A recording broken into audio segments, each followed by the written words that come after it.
já comecei a gravar aqui. Gravando, exato. Eu sou apaixonada, eu vou fazer. Pessoal, aqui, vamos colocar no chat de quais cidades vocês são, tá? Isso é importante para a gente. Vai colocando aí de quais cidades, porque depois a gente faz esse levantamento. Então, nós podemos começar, a gente já pode começar com a Eliane. Vamos lá, Eliane? Não, estou só aceitando as pessoas aqui, espera só um minutinho. Pessoal, boa noite, né? Eu sou professora Eliane Machado, trabalho na UENG, Unidade Ibirité, no campus Ibirité, e participo com as meninas no projeto, no Clube de Leitura. Esse mês, né, a gente trabalhou o livro Linguagem Escola, uma perspectiva social, né? Foi muito bacana, foi com a professora Mônica Correia, e agora, hoje a gente está com a professora Miriam, né? Daqui a pouco a Aline faz a apresentação formal, e hoje eu vou explicar as regras. A gente trabalha da seguinte forma: a gente tem 20 minutos de apresentação do livro pela professora Miriam, né? Então, enquanto isso, peço para todo mundo desligar os microfones, para a gente poder ouvir, para não dar problema eu estou falando e estou aceitando as pessoas, então, por isso que está demorando.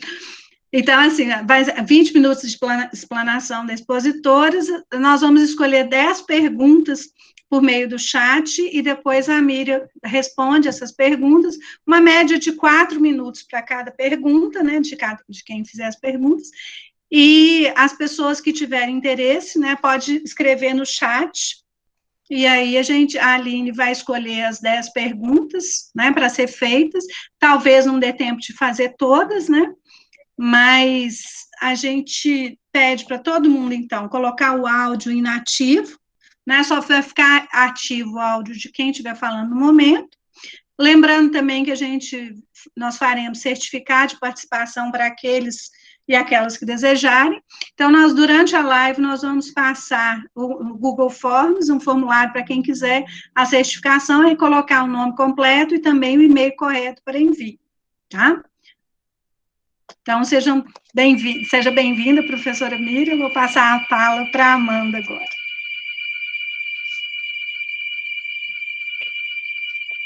E, gente, eu sou a Amanda Tolomeri, também estou junto com as meninas aí, amando muito esse projeto. A gente vai ter, eu estou procurando aqui só a data, gente, eu não estou achando aqui a data do próximo. Aline, você me desculpa, eu sei que você mandou o e-mail para a gente com todas as informações, mas eu não estou achando a data do próximo clube. 19 de novembro. Tá. Então, nosso próximo, a gente vai divulgar para vocês por e-mail. Todo mundo que fez inscrição vai receber o link para fazer inscrição para o próximo também, já fica o convite. E aí, vou furar com as meninas dessa vez, como eu não achei o e-mail, eu não lembro o nome do livro e da... Ai, gente, vocês me desculpem. Estava tudo aqui... Deixa que eu apresento. Eu não sei onde foi parar o e-mail. Então, o livro dessa semana é Ditadura e Democracia no Brasil, de Daniel Arão Reis. E o próximo livro vai ser Feminismo em Comum, para todas e todos, todos e todos, da Marisa, né? Na internet é só vocês procurarem. E a expositora será a Salete Maria da Silva, do Programa de Pós-Graduação em Estudos Interdisciplinares sobre Mulheres, Gênero e Feminismo, da Federal da Bahia, né? Que vai acontecer, como a gente já falou, dia 19. Dia 19, às 19 horas. Às 19 horas, sempre. Sempre na terceira quinta-feira do mês. E aí, no próximo vai ser dia 19, viu? Independente se a aula tiver voltado presencial, duvido, mas né, tem gente que já está voltando. É de 2021 inteiro, pelo que estão falando, né? 2021 também a gente vai permanecer, né? E eu quero parabenizar a todos e todas as professoras e professores que estão aqui, que se interessam, né, em discutir.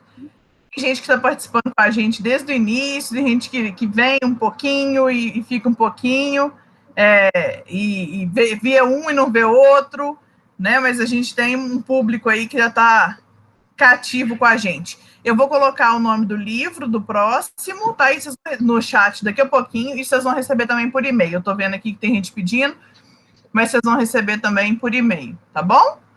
Aline? Bom, pessoal, meu nome é Aline, para quem não me conhece, é um prazer estar aqui. Nós estamos aí no 6º clube. Eu queria agradecer muito a professora Miriam por ter aceito, né, discutir esse livro tão importante do Daniel Arão Reis, Ditador de Democracia no Brasil. Então, assim, era um tema que a gente queria muito discutir, né? Então, a própria Miriam tinha indicado o livro, e aí ela topou, né, no dia do professor, vir aqui discutir. Então, queria agradecer muito mesmo, tá? E dizer que a gente ainda está no momento da pandemia, que existe a pandemia, né? Então, me solidarizar, a gente gostaria de solidarizar com todos e todas, que possam estar aí com parentes enfermos, enfim, né? E dizer que a gente continua tendo que ter os mesmos cuidados, porque é um momento sério, né? Que passa o mundo e que passa o Brasil. E dizer que hoje é o dia do professor e da professora, então, parabéns para todos nós, para todas nós, que estamos nessa luta contínua, né? Então, é um dia também muito feliz nesse sentido, mas ao mesmo tempo de tantas lutas que a gente ainda precisa de fazer, porque, enfim, existe pouco reconhecimento ao nosso trabalho, sobretudo pelo próprio governo, né? Então, agora eu vou falar um pouco da Miriam, para passar a palavra para ela. A Miriam, o nome é Miriam Hermeto de Samota, ela é doutora em História, mestre em Educação, licenciada e bacharel em História, realizou toda a formação superior na Universidade Federal de Minas Gerais. A Miriam é professora adjunta do Departamento de História e docente permanente do Programa de Pós-Graduação em História, linha de pesquisa História e Culturas Políticas da Faculdade de Filosofia e Ciências Humanas da Universidade Federal de Minas Gerais. A Miriam também é coordenadora do Núcleo de História Oral, do Laboratório de História do Tempo Presente da Fafiche UFMG e co-coordenadora do Travessia, que é o grupo de estudos sobre ensino de história da Fafiche UFMG. Ela atua principalmente, né, a gente inclusive no início estava falando, nas áreas de História do Brasil República, com essa própria temática da ditadura militar, História Cultural, História Política e Ensino de História também, na formação de professores. Então, com muita alegria, nós passamos a palavra para a Miriam. Seja bem-vinda. Boa noite. Muito obrigada, Aline, pela apresentação tão gentil, e muito obrigada a vocês três pelo convite. Eu que agradeço de verdade, assim, acho que nesse momento, mais ainda, a gente precisa arrumar formas, né, de manter o debate, manter os nossos laços nas universidades, para que a gente não perca o pé da reflexão sobre o que é essa nossa sociedade. Em tempos tão delicados como esses em que vivemos, eu acho que isso é fundamental. Então, eu começo, de fato, fazendo um agradecimento, assim, do fundo do coração, pelo convite, pelo cuidado que vocês tiveram, inclusive, de conseguir marcar a data, né, porque para setembro eu não tinha conseguido, e dar os parabéns a vocês pelo projeto, que eu acho que é um projeto, assim, muito bacana, muito interessante, especialmente porque fomenta não apenas o debate, mas a leitura. Nós vivemos atualmente em tempos tão midiáticos, né, tão digitais, parece que tudo é rápido, tudo é breve, as redes sociais vão dominando, a própria imprensa na mídia domina a rede de informações, e a gente vai vendo as gerações contemporâneas perdendo contato com os livros. E, é claro, ainda que sejam livros digitais, mas perdendo contato com essa leitura do início ao fim, né, com uma leitura que implica acompanhar o desenvolvimento de um raciocínio do início ao fim. Então, eu acho que é um projeto que é importantíssimo e dou os parabéns a vocês por isso, inclusive pelos temas que vocês vêm discutindo, né? Acho que são temas também muito bem-vindos nesse momento. E aí, eu já queria dizer que eu fiquei muito feliz de ser convidada, especialmente para discutir sobre a ditadura militar, né? Que quando a Aline me fez o convite, então, só para reforçar, agradeço a vocês três, né? A Aline Chuquer, a Amanda Tolomelli Brecht e a Eliane Machado pelo convite e pela empreitada que vocês vêm tendo nesse momento. Quando a Aline me fez o convite para vir conversar com vocês sobre a ditadura militar, eu fiquei muito feliz com o tema também. Acho que é um tema muito necessário nesse momento, é algo que efetivamente nós precisamos encarar, né? Assim, o debate sobre o que foi a ditadura militar, o que é a ditadura militar, em alguma medida, na nossa sociedade hoje, não apenas como memória, mas como presença também. Não apenas como lembrança, mas como presença. Então, achei que, assim, é muito... Já eu vou tratar disso um pouco mais, né? Dizer por que eu acho que é um tema tão importante e tão necessário para esse momento. E aí eu propus a discussão desse livro, que é o que vocês, né, devem ter encarado para hoje, que é o Ditadura e Democracia no Brasil, do professor Daniel Arão Reis Filho. Ele assina Daniel Arão Reis, às vezes a gente vê o Daniel Arão Reis Filho. Que é uma espécie de um clássico, né, para pensar... Só um minutinho, deixa eu só alterar esse layout aqui, para eu poder ver vocês... Porque, de repente, eu fiz uma bobagem aqui. Pronto. Que é um clássico, né, da historiografia, do que a gente chama de historiografia da ditadura militar brasileira. Embora ele seja de 2014, ele não é um livro tão antigo, e aí é estranho, né, pensá-lo como um clássico, ele é um desenvolvimento das análises do Daniel Arão Reis ao longo dos últimos 20 anos. Então, na verdade, já eu vou tratar disso aqui também. O livro é de 2014, mas ele é uma espécie de compilação, de síntese, de um conjunto de reflexões que o Daniel Arão Reis, que é um dos precursores do campo da historiografia da ditadura militar no Brasil, fez especialmente a partir de um ensaio que ele publicou em 2000, e que foi um ensaio muito importante para se pensar a história e a historiografia da ditadura militar brasileira. Então, é curioso porque, assim, eu escolhi o livro, embora eu discorde de boa parte das coisas que o Daniel defende nesse livro, mas acho que numa democracia é isso mesmo. Discordâncias são muito bem-vindas, e o que importa, efetivamente, é a consistência daquela argumentação, coisa que o Daniel tem, né, e eu acho que é importante a gente tratar dessa forma aqui. Bom, eu começo, antes de chegar ao debate sobre o livro, fazendo uma pequena reflexão sobre a relação entre história, memória e historiografia.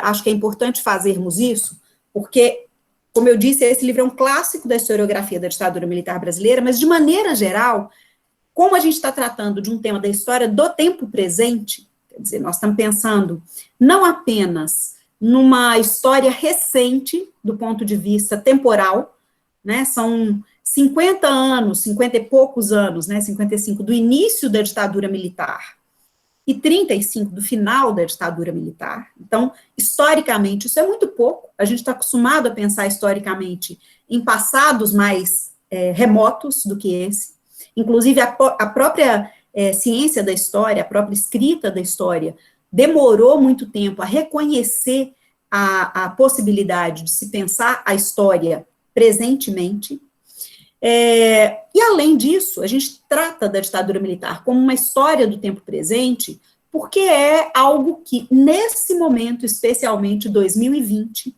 está em pauta. Então, é uma presença entre nós, curiosamente, porque durante muito tempo foi uma ausência na memória social, né? Mas nesse momento é uma presença entre nós numa disputa política pelo nosso passado em função de usos políticos do presente. Se até É muito curioso porque o Daniel abre o livro, bem no inicinho, ele diz assim, lá na página 7, ao longo das décadas, excetuando-se o 10º aniversário em 1974, as datas redondas, 1984, 94 e 2004, do episódio, assinalaram um progressivo encolhimento dos que, mesmo com ressalvas, identificavam-se com a ditadura ou a defendiam. Hoje, passado meio século, a publicação do livro é para o 50º do golpe de 1964, hoje, passado meio século, as forças políticas presentes na sociedade, pelo menos as de maior destaque, condenam a aventura golpista e não é fácil encontrar alguém que a resgate numa chave positiva. Vejam, esse livro tem 6 anos, ele é um livro recente, e hoje essa abertura parece completamente desatualizada. Nós temos um presidente e um corpo que acompanha esse presidente no poder executivo e muita gente ainda no poder legislativo, que defende a ditadura militar, que defende que o golpe não foi exatamente um golpe, que foi uma revolução. Então, a gente vê, nesses últimos anos, uma virada em termos de uso da memória social, a partir disso que o Daniel disse aqui em 2014. Né? Então, a ditadura militar, ela é algo presente para nós hoje, mais hoje até do que em 2014, em função disso que a gente vem chamando de uma guerra de narrativas sobre esse evento. Né? Então, acho que é muito bem-vinda muito bem-vindo esse debate que vocês propõem. O que a gente vem chamando, então, de guerra de narrativas? Né? Essa defesa, por um lado, da ideia de que houve uma ditadura militar no Brasil, efetivamente, em contraposição a uma defesa de que esse período não teria sido uma ditadura militar, mas sim um governo autoritário com base numa ideia de revolução para defender o Brasil de uma revolução comunista. Portanto, para defender a democracia. Então, isso hoje é algo que voltou à baila, né? E que durante alguns anos, disso que a gente chama de historiografia da ditadura militar, tinha caído completamente por terra.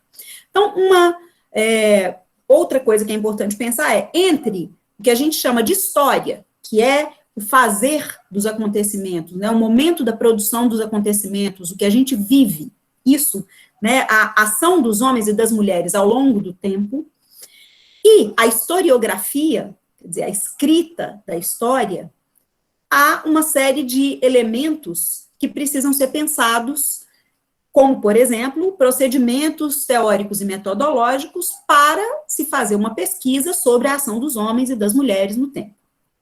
Então, quando eu falo de história, em geral, eu falo dessa vivência, e da historiografia da interpretação, do conjunto de interpretações sobre essas vivências. Então, quando eu falo de historiografia da ditadura militar, é disso que eu estou falando.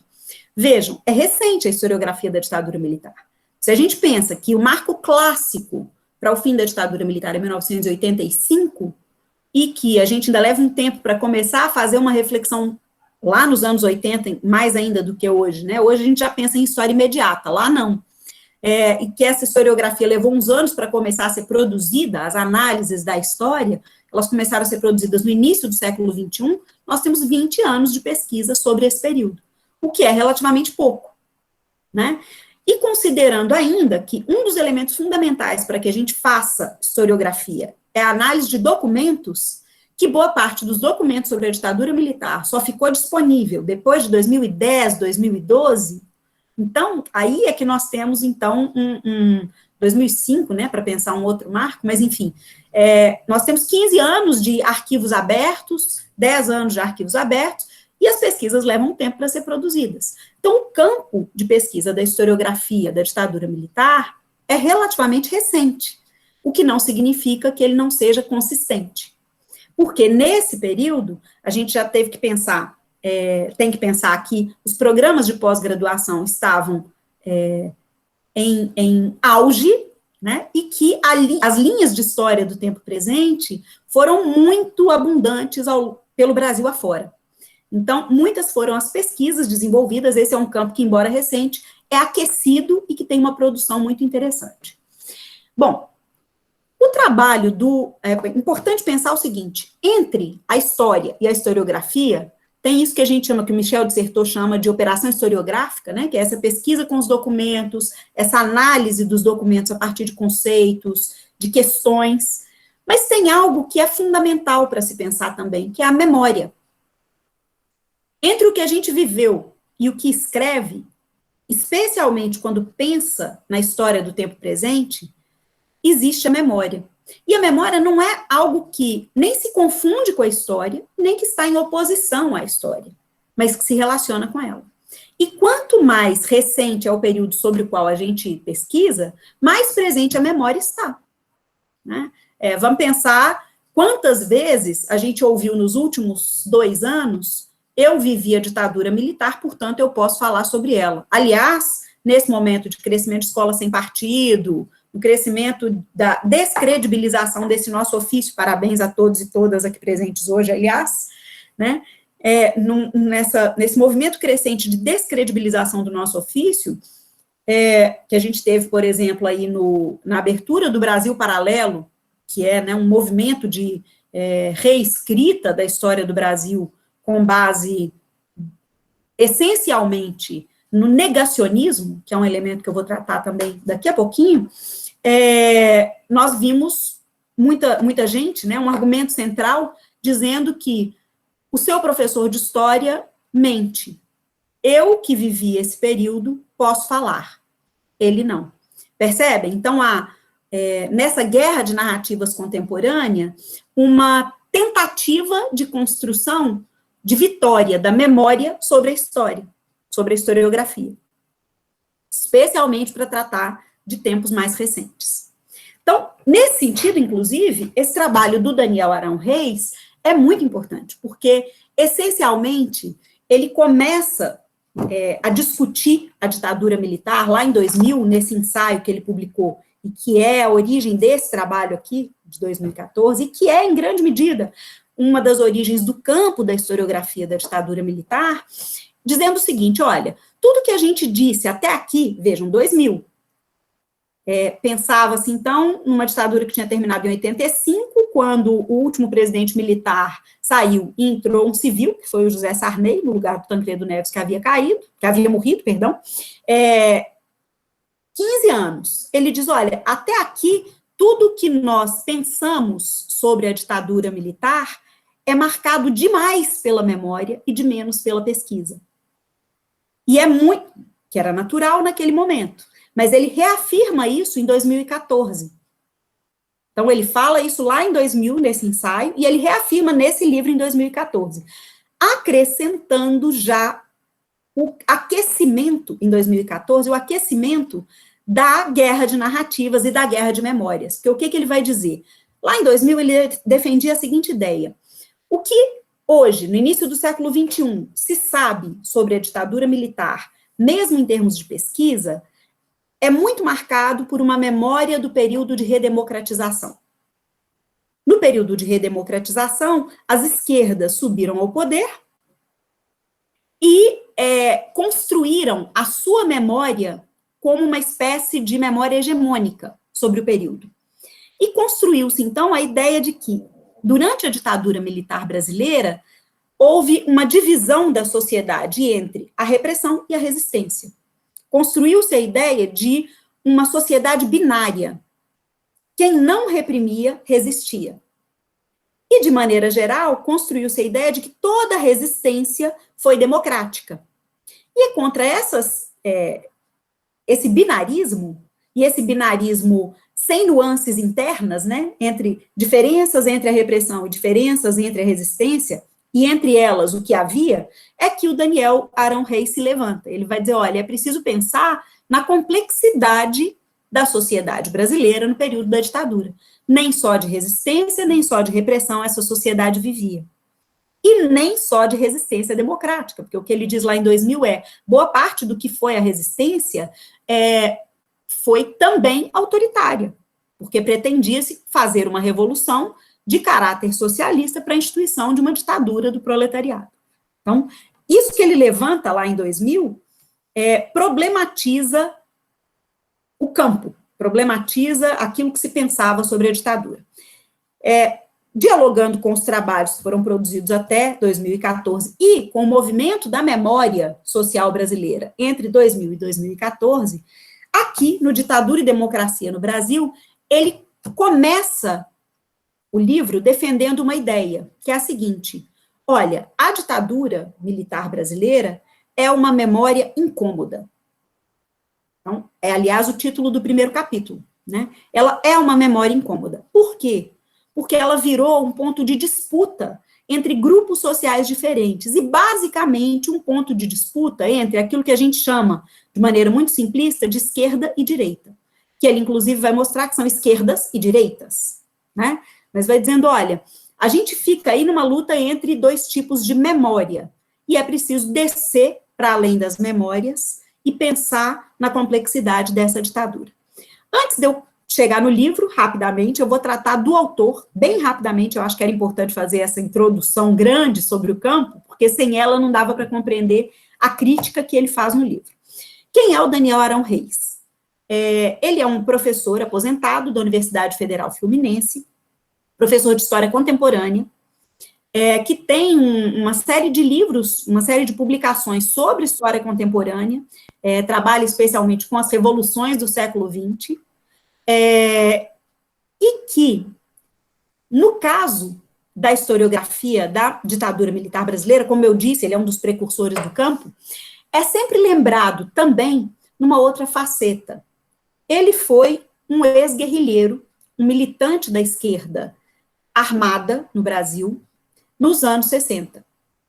Então, ele foi uma das figuras presentes naquele movimento que ele questiona, inclusive aqui no livro, que é chamado normalmente de sequestros dos diplomatas, né? E ele diz, chamar de sequestro é uma forma, inclusive, de reforçar a linguagem da repressão, né? Ele estava ali presente naquele grupo, ele fez parte do MR8, Movimento Revolucionário 8 de Maio, e isso faz com que a crítica que ele apresenta para a historiografia sobre essa memória resistente da resistência democrática para o período, venha também com a força da memória, a memória crítica, né? Dois trabalhos em que a gente pode ver essa posição do Daniel são muito interessantes. Um é um filme que se chama Hércules 56, que é um documentário, que é uma espécie de resposta ao filme O Que é Isso, Companheiro? Eu acho que vale a pena ver. E ele está lá presente no debate, na mesa, né, de debate entre aqueles que participaram do sequestro do embaixador norte-americano, estadunidense, né, e um outro é um livro que chama Versões e Ficções do Sequestro da História, organizado por ele, pelo Marcelo Ridente, em que ele também problematiza essa memória cinematográfica sobre esse evento. Bom, então, o Daniel, ele tem essa dupla faceta, né, o ex-guerrilheiro e o historiador. Ele é, então, tanto um ex-militante político da guerrilha armada, quanto um atual militante pela memória justa. É muito curioso isso, porque, como historiador, ele se colocou nessa posição de um militante por essa memória justa a partir da pesquisa honesta, né? Bom, então ele constrói o livro dele, esse aqui, Ditadura e Democracia no Brasil, muito na perspectiva além, né, de um professor, de um pesquisador da história do Brasil recente, também de um professor de história contemporânea, porque ele sempre insere o Brasil nessa lógica, especialmente no primeiro capítulo isso está presente, mas ele sempre insere o Brasil nessa lógica global, né? Então ele faz esse movimento de variação de escalas para pensar o que foi o Brasil. E o que é esse livro? Eu vou fazer aqui, eu escolhi poucos trechos do livro para ler, só para problematizar mesmo o que ele é, e vou começar lendo o trecho final do livro, para dizer o que esse livro é, né, o último parágrafo. Ele diz o seguinte: o que eu quis dizer, né, ao longo dessas 172 páginas, o que eu quis dizer, em síntese, foi o seguinte: não há como se libertar da ditadura sem pensar nela, nos medos dos quais ela foi produto, nas marcas visíveis a olho nu, que ela gravou com ferro em brasa no lombo da sociedade. O pensamento crítico pode constituir a melhor defesa da democracia, à maneira de um antídoto às tentações autoritárias, sempre à espreita, prontas a ressuscitar tão logo reapareçam no horizonte novas crises e outras ameaças à ordem. Então, de cara, aqui a gente tira dessa síntese que ele faz, o que é o objetivo dele, é fazer uma crítica ao campo que estuda a ditadura militar brasileira, e, ao mesmo tempo, fazer uma análise que encara isso que a gente considera a ditadura militar brasileira. Tá? Então, de que ponto de vista ele faz isso? Daniel, quando ele fala que vai fazer uma crítica, ele efetivamente faz porque ele problematiza algumas coisas que se tornaram clássicas para pensar a ditadura militar brasileira nesse pequeno período em que virou um objeto de estudo. A primeira delas é pensar a periodização da ditadura, que é muito legal, porque aí a gente começa a pensar como é que a história é construída, né? Entre a objetividade dos fatos que ele traz, ele narra muitos fatos, é inclusive um texto saboroso dessa narrativa, né? Ele traz elementos factuais importantes para a gente pensar. Entre a objetividade dos fatos e a historiografia, existe a interpretação. E uma interpretação que não é única, ela é múltipla. A historiografia, ela é sempre múltipla, inclusive porque um dos princípios da historiografia é a revisão. Aquilo que a gente chama de revisionismo epistemológico. A base da historiografia é a possibilidade dos fatos serem reinterpretados e reescritos, das temáticas serem reinterpretadas e reescritas a partir de problemas diferentes. E isso, o livro do Daniel traz para a gente de maneira muito presente. Primeiro ponto, como é que a gente vê em quase todos, se não todos, os livros didáticos de história a apresentação do que é a ditadura militar brasileira? Começa em 1964, com o golpe, e termina em...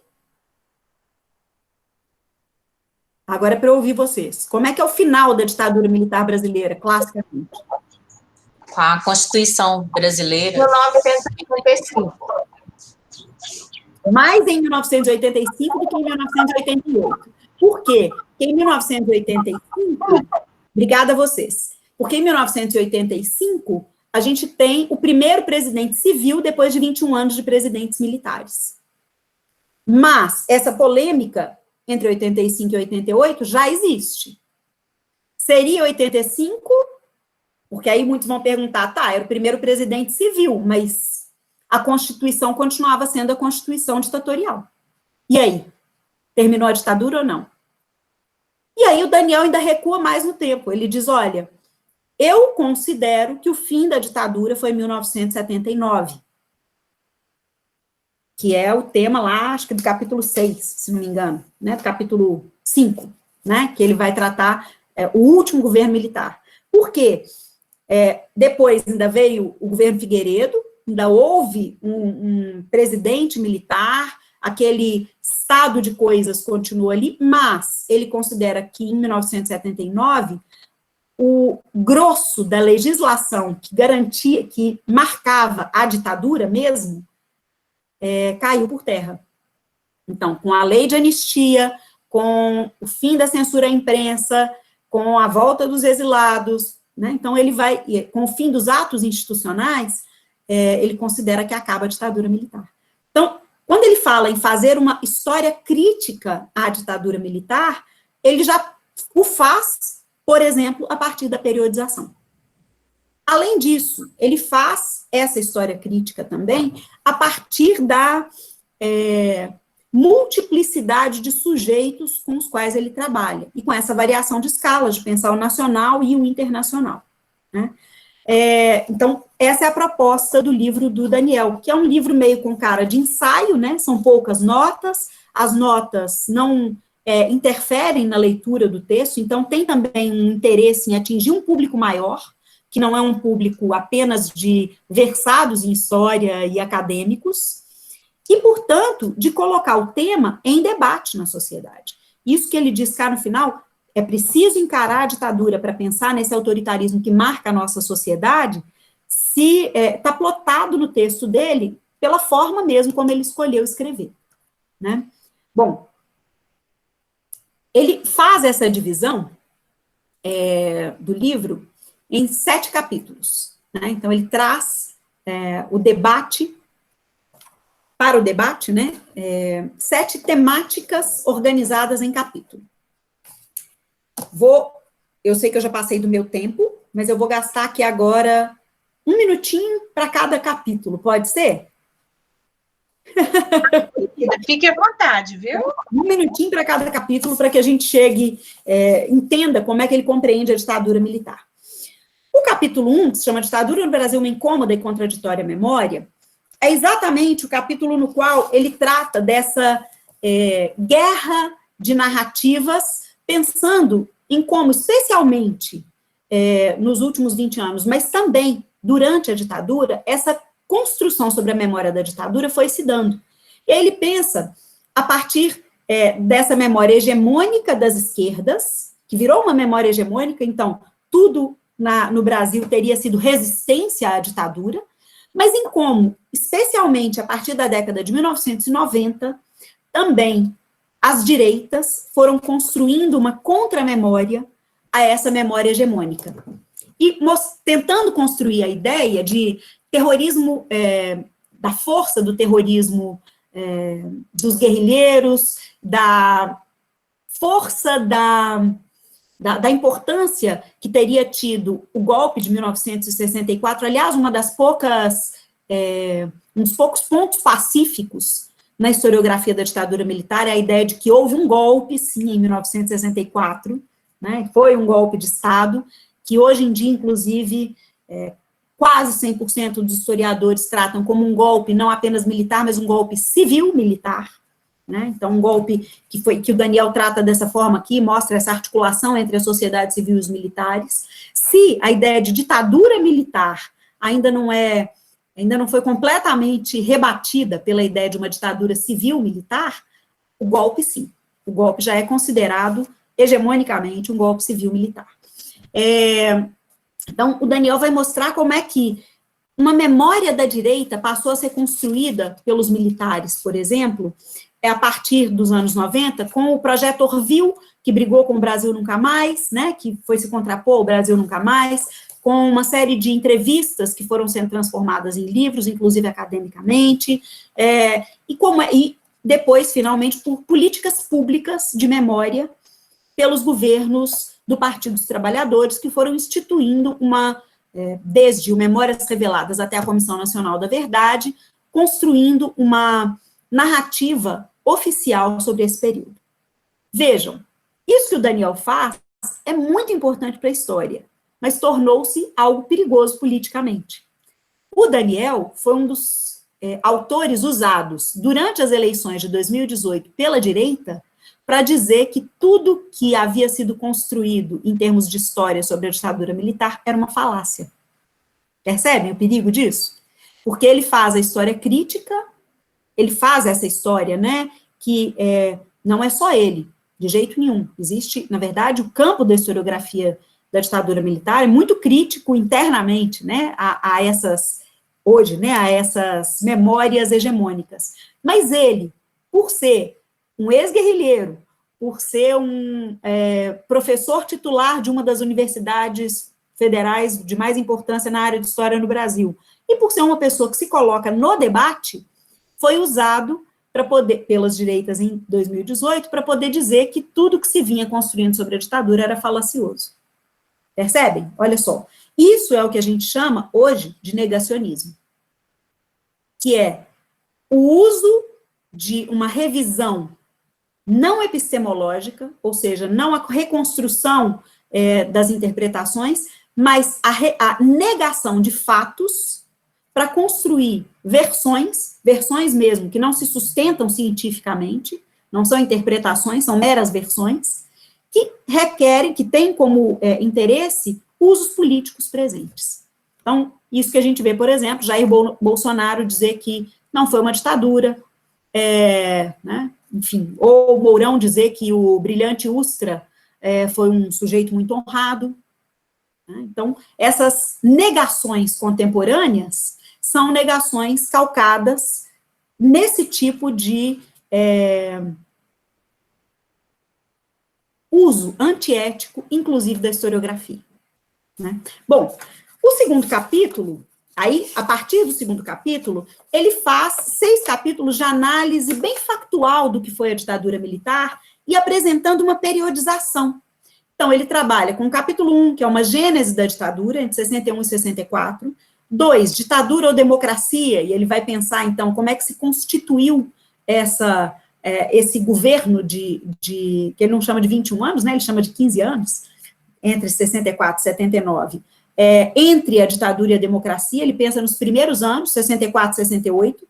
Depois, ele trabalha com a ideia de que os chamados anos de chumbo foram também anos de ouro, trabalha com o período entre 68 e 74.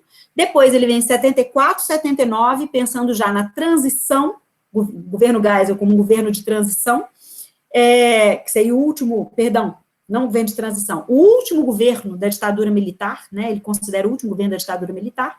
Depois, 79, 88, sim, um governo de transição, como ele considera que a ditadura terminou em 79, entre 79 e 88, o que ele chama de transição democrática, e depois uma análise da Constituição de 1988. Rapidamente, então, no capítulo 2, como é um clube de leitura, eu fiz aqui uma seleção rápida de trechinhos dos capítulos para a gente entender o argumento dele para cada capítulo. Esse capítulo 2, que discute a gênese da ditadura, eu queria que vocês abrissem lá na página 19, ele diz o seguinte: a consequência, o surgimento do corporativismo de Estado, do fascismo e do nazismo e a crise geral das economias liberais suscitaram novos caminhos alternativos. Então, ele está falando lá dos anos 30, 40, Segunda Guerra, fim da Segunda Guerra. A consequência disso tudo foi o esgarçamento dos laços de dependência, criando-se melhores condições para a formulação de programas políticos autonomistas em torno da estruturação de um Estado nacional, base do que se convencionou chamar de nacional-estatismo. Qual que é o argumento dele? O desenvolvimento dos estados fortes totalitários na Europa acabou construindo a necessidade de uma autonomia daqueles chamados países de terceiro mundo, que não deveriam mais depender desses países do chamado primeiro mundo, mas deveriam construir a sua autonomia. E isso vai constituir o que ele chama de nacional-estatismo, um Estado forte e nacionalista, também no chamado terceiro mundo, também na América Latina. Assentado, no caso da América Latina, muito na ideia de autoritarismo. Só que o que ele vai mostrar nesse capítulo? Qual que é a interpretação que ele faz? Há autores que divergem disso, mas qual é a interpretação que ele faz? Entre os anos de 46 e 64, ou seja, que Jorge Ferreira, que é um outro historiador, chama de período democrático, entre a ditadura Vargas e a ditadura militar, o nacional-estatismo brasileiro teria ganhado um caráter muito popular, tanto com o trabalhismo quanto com o crescimento do comunismo. Então, o Estado autoritário e muito marcado pelo elitismo passou a ser ameaçado pelo crescimento de propostas que levavam o povo ao Estado. E isso, lá no finalzinho, especialmente no que ele vai considerar 61, 64, no governo Jango, foi um desequilíbrio de forças, gerou o que ele chama, o que ele considera um desequilíbrio de forças. Para ele, o golpe de 1964 foi fundamentalmente um golpe por medo das elites e das forças armadas de que, efetivamente, as esquerdas radicalizassem com as chamadas reformas de base, o que aconteceu no finalzinho do governo Jango, um movimento de crescimento dessa radicalização no finalzinho do governo Jango. Por medo de que isso acontecesse, o golpe da direita se deu. Então, como o nacional-estatismo estava em crise em função do crescimento da força das esquerdas, desse popular, que as forças conservadoras chamam de populistas, o golpe de 1964 teria se dado. Então, é esse o argumento central dele, da gênese da ditadura militar. Depois, no capítulo 3, ele discute a ditadura, a democracia, a busca de uma identidade. Ele vai dizer, olha, nesses primeiros anos, inicialmente, o que se tinha não era exatamente uma ditadura, que também é um argumento importante, mas perigoso, porque muitos muitas pessoas vão defender, depois disso, a ideia de que houve uma dita branda, né? Um dos historiadores mais polêmicos sobre a ditadura, que, na verdade, tentou ser um historiador pop, né, e acabou causando um desserviço muito grande para que a gente pense a ditadura, que é o Marco Antônio Villa, publicou um artigo há uns anos atrás, dizendo que o Brasil teria tido uma dita branda, não uma ditadura, o que é uma coisa complicadíssima de se pensar. As características conciliatórias da nossa ditadura são inegáveis, mas daí a dizer que não foi uma ditadura é algo muito perigoso.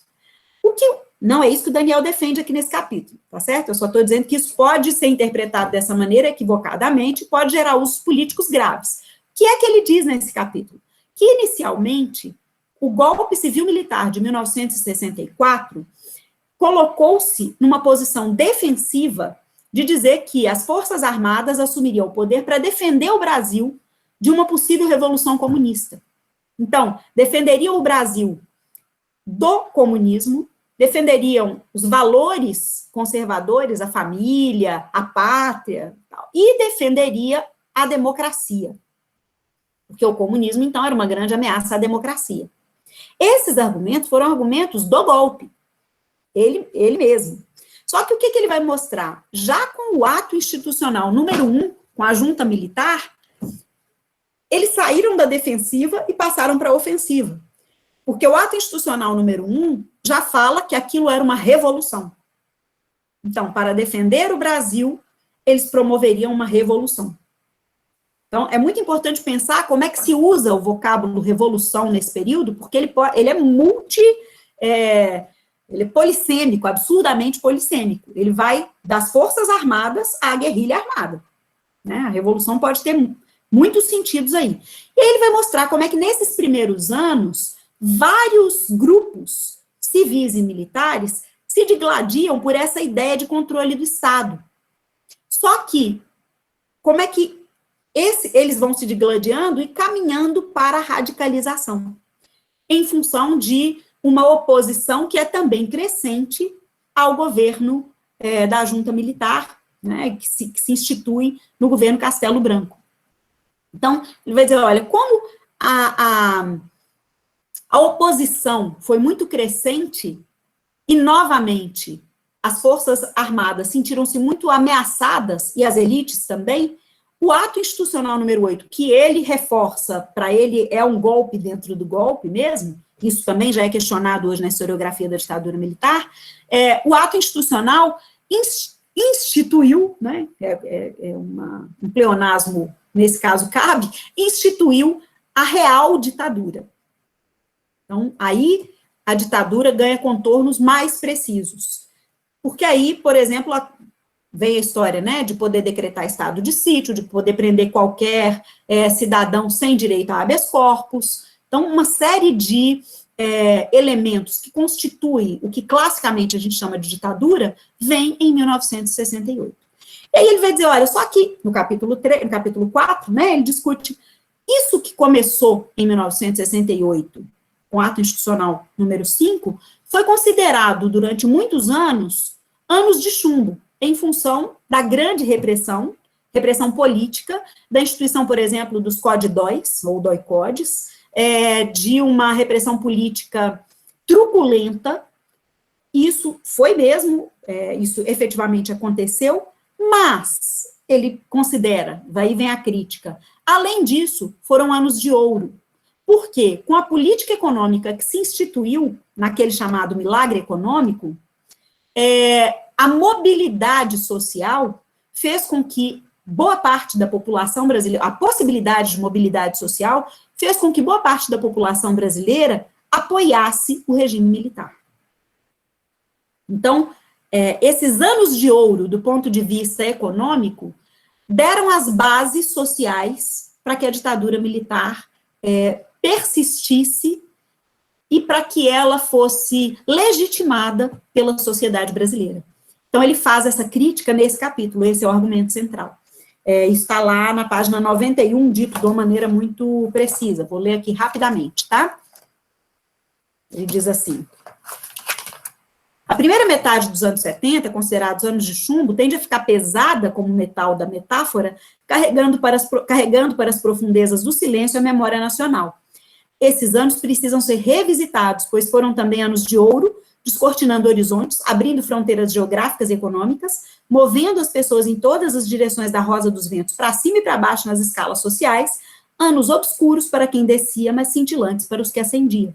Então, ele diz, isso aumenta muito a complexidade da sociedade brasileira, não diminui a desigualdade, mas aumenta muito a complexidade nessa possibilidade de mobilidade social e faz com que a ditadura militar tenha raízes mais assentadas. E aí ele faz uma nova proposta no capítulo 5 para se pensar o fim da ditadura militar. Ele chama o governo Geisel de o último governo da ditadura militar, esse que vai entre 74 e 79.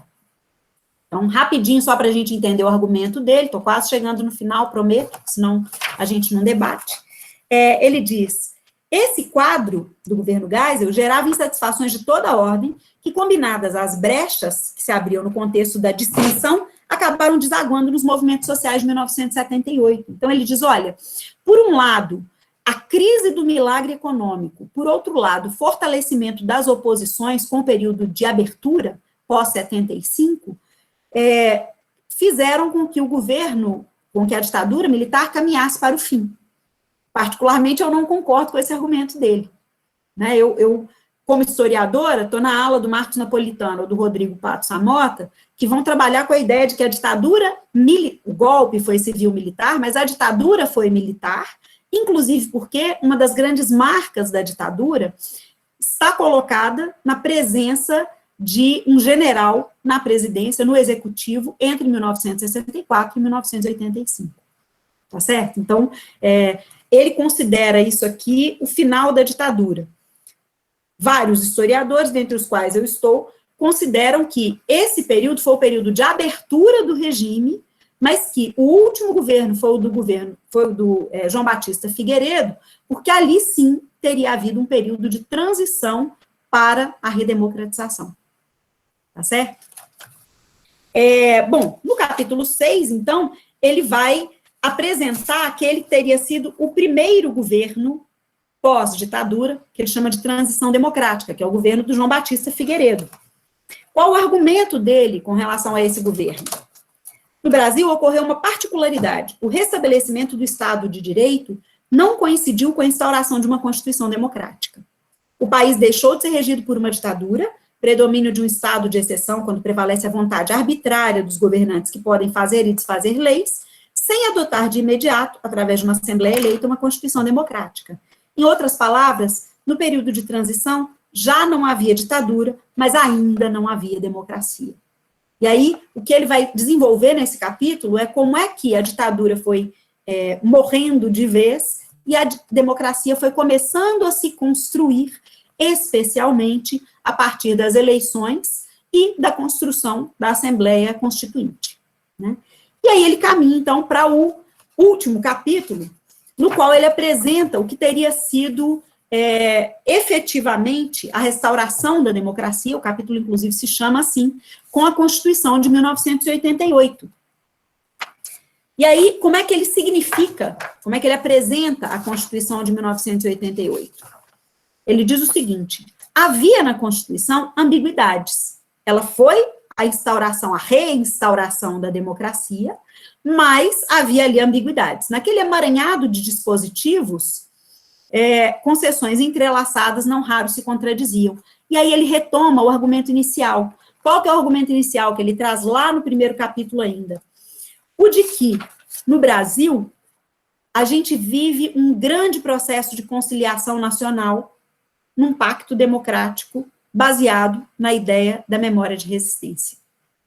Então, ele diz, olha, essa noção de conciliação nacional perpassou a lei de anistia, que, por exemplo, perdoou indiscriminadamente os criminosos do Estado, aqueles que teriam violado os direitos humanos no Estado, ou aqueles que teriam sido criminosos contra o Estado.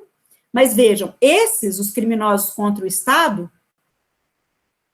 não estavam na posição de defender os cidadãos, e já haviam cumprido pena. já estavam presos, ou já tinham sido exilados, ou já tinham sido mortos e desaparecidos, né? Mas aqueles que estavam no Estado sequer foram julgados. Então, a tal chamada anistia ampla, geral e restrita foi um passo fundamental e importante para a conciliação nacional, que ele vai dizer, não desaparece na Constituição de 88. A gente tem grandes ganhos na Constituição de 88, ganhos de direitos, mas esse traço de conciliação nacional não desaparece ali. Então, a nossa democracia, ela também, mesmo que reinstaurada naquilo que a gente considera a nossa Carta Magna, ela não é isenta dos traços de autoritarismo que marcam a conciliação nacional desde antes da ditadura militar e que atravessaram a ditadura militar. Então, ele vê aí uma grande permanência, né? E é por isso que ele diz, é preciso que a gente pense a ditadura militar e a encare criticamente se a gente quiser compreender como é que ela se faz presente hoje ainda. E é curioso, como eu disse inicialmente, é assim, eu termino, que ele tem escrito isso em 2014, já pensando que não havia na sociedade brasileira aqueles que defendiam a ditadura militar, o que hoje a gente vê com muita clareza que sim, existem, né? Esses estavam só no armário, né? Os armários todos se abriram de uma vez só. Então, essa ideia de negacionismo hoje está muito presente, e eu acho que o debate que o Daniel traz é muito bem-vindo. Acho que é isso. Miriam, muito obrigada, muito obrigada. Você passou muito bem o livro. O autor, eu não sabia que ele tinha sido guerrilheiro, não sabia. Ele ficou fora, ele se exilou, ele ficou fora boa parte da década de 70. Que, inclusive, ele vai falar da questão do AI-5 e do hiato de pesquisas nesse período, né? Bom, então vamos lá. Tem um tanto de gente colocando perfeito, excelente no chat, depois você dá uma olhadinha lá, o pessoal adorando as suas falas. A sua fala. Vou para a primeira pergunta aqui, que é do Francinaldo. Miriam, ele está te perguntando, gostaria que a Miriam falasse sobre a imprensa alternativa e os principais periódicos naquele momento. Então, obrigada pela questão, Francinaldo, que eu acho que é uma questão importantíssima, assim. A imprensa alternativa, inclusive, é considerada por boa parte dos historiadores como o lugar da real resistência, ou de uma real resistência, não apenas da, né, mas de uma real resistência, em contraposição à chamada grande imprensa, né, porque hoje em dia a gente já conhece essa história. A grande imprensa, vale dizer, o Globo, inclusive, já se retratou recentemente, né, por ter apoiado o golpe, por ter apoiado a ditadura durante longo tempo, teve um papel importante para a permanência da ditadura, para a longa duração da nossa ditadura. A imprensa alternativa foi que efetivamente fez essa oposição o tempo todo. Mas a gente pode tratar, talvez, e tem um autor que faz isso de um jeito interessante, que é o Bernardo Kucinski. O Bernardo Kucinski é um jornalista, ele foi um jornalista da imprensa alternativa, e ele tem um livro muito importante para pensar esse período, esse tema nesse período, que chama Jornalistas e Revolucionários. E nesse livro ele faz uma espécie de periodização da imprensa alternativa. Ele pensa de 64 até mais ou menos 68, e depois de... Eu acho que é isso mesmo, tá? Eu tenho que lembrar aqui, mas acho que é até 68. E depois ele pensa entre 71 e o final da ditadura. Acho que é isso mesmo. Depois eu posso mandar para vocês direitinho essa periodização. Porque o que ele vai mostrar? Houve um primeiro momento de organização da imprensa alternativa em resistência ao golpe, muito rápido. E aí, nesse primeiro momento, destaca-se, por exemplo, uma publicação que é muito conhecida, que é a Revista Civilização Brasileira, que era da editora Civilização Brasileira, que era uma revista de tiragem mensal, saía meio em formato livro nas bancas de jornal, e que foi muito importante para aquecer os debates. A editora Civilização Brasileira era uma editora de esquerda, o Enio Silveira, que era o dono dela, era um comunistão do Partido Comunista, assim, e a editora foi empastelada várias vezes, mas exatamente por ser do Partido Comunista, ele tinha uma proposta de construção de uma frente ampla de aglutinação das esquerdas contra a ditadura. E a revista Civilização Brasileira foi uma grande representação dessa frente ampla. Ela tinha uma seção de economia, uma seção de política, uma seção de cultura, com muita gente debatendo ali, publicou textos muito importantes da literatura de esquerda internacional, né? Então, Althusser, enfim, me ocorreu aqui porque eu me lembrei de ter lido Althusser, né, das pesquisas lá, mas vários autores de referência da esquerda internacional foram publicados ali, traduzidos ali, e ela existiu entre 64 e 68, exatamente. Em 68, com a AI-5, não foi só a Civilização Brasileira, importante dizer, tá? Mas ela foi uma referência fundamental, e em 68 ela deixa de existir exatamente com a AI-5. Outra referência que a gente pode pensar, em Belo Horizonte, o Binômio, do José Maria Rabelo, foi um jornal importantíssimo para pensar a resistência, né? Foi um jornal importantíssimo para construir a resistência localmente, mas com representatividade nacional, que foi empastelado, o José Maria Rabelo foi para fora do Brasil para poder sobreviver, né? Então, ele tem aqui um papel importante. Eu vi que a Patrícia perguntou como é que a gente pode ter acesso a essa imprensa alternativa. Bom, em tempos de mídias digitais, boa parte desses veículos estão hoje digitalizados e disponíveis. Nem todos, mas boa parte estão. E os que não estão disponíveis digitalmente estão em bibliotecas. Por exemplo, a biblioteca da Fafiche tem um acervo muito grande dessa imprensa alternativa. Bom, aí vem, e qual imprensa alternativa, né? Essa da segunda etapa, né, do segundo período de imprensa alternativa. Porque aí a gente tem, entre 68 e 71, esse período que o Bernardo Kucinski considera uma espécie de parêntese na imprensa alternativa, não é que ela deixou de existir, mas é que ela deixou de ter a força que ela teve no início e depois de 71, e ele considera isso por duas razões. Primeiro, por causa da censura, efetivamente, e segundo, porque muitos dos jornalistas da imprensa alternativa migraram, segundo ele, para a guerrilha armada, entre 68 e 71. E em 71, a guerrilha armada já foi bem desbaratada pela repressão. Então, atuar como jornalista volta a ser uma forma de fazer a resistência. E aí a gente tem uma explosão de periódicos da imprensa alternativa, explosão mesmo. Talvez o primeiro deles, assim, seja o Pasquim, que é um jornal de longa duração e que foi uma grande frente, né, uma frente ampla mesmo de resistência. Ah, já vi aí, ó, quem é que está com o Binômio? Um livro sobre o Binômio é a Patrícia mesmo. Né, então, tem um livro sobre o Binômio que, se não me engano, ele tem um... Né? Sou eu mesma, ó. Pois é. Esse livro é muito bacana, né? Meu marido foi em todos os lançamentos do Zé Maria. Oh, que legal isso. Muito bom. Meu sogro trabalhou junto com o Zé Maria, João Martins. Que bacana isso. Muito Olha, bom. E tem um CD, não tem, Patrícia, no livro? Tem. Então, com as edições, né? Tem uma publicação semelhante para o Movimento, que é um jornal alternativo desse segundo período, né? Que tem também uma publicação analítica sobre o movimento e um CD com as edições. Então, assim, a gente hoje já consegue encontrá-los também dessa forma, né? Muito legal. Sabendo, ele foi o Zé Maria foi nosso padrinho de casamento. Ô, gente! Olha Andam em boa companhia, graças a Deus. Andam em boa companhia.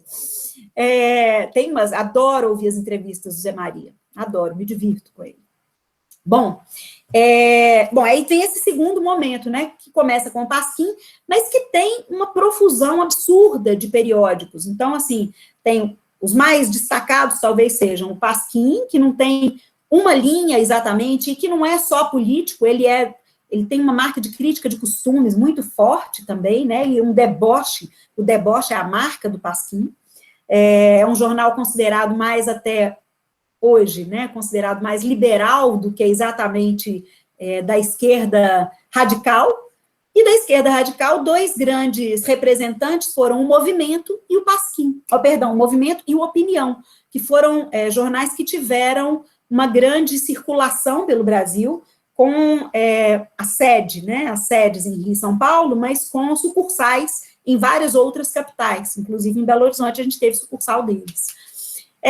Outros, o De Fato, o Em Dia, foram vários os jornais, e no início, meados da década de 70, inclusive, começaram a aparecer periódicos da imprensa alternativa temáticos e ligados às políticas de identidade.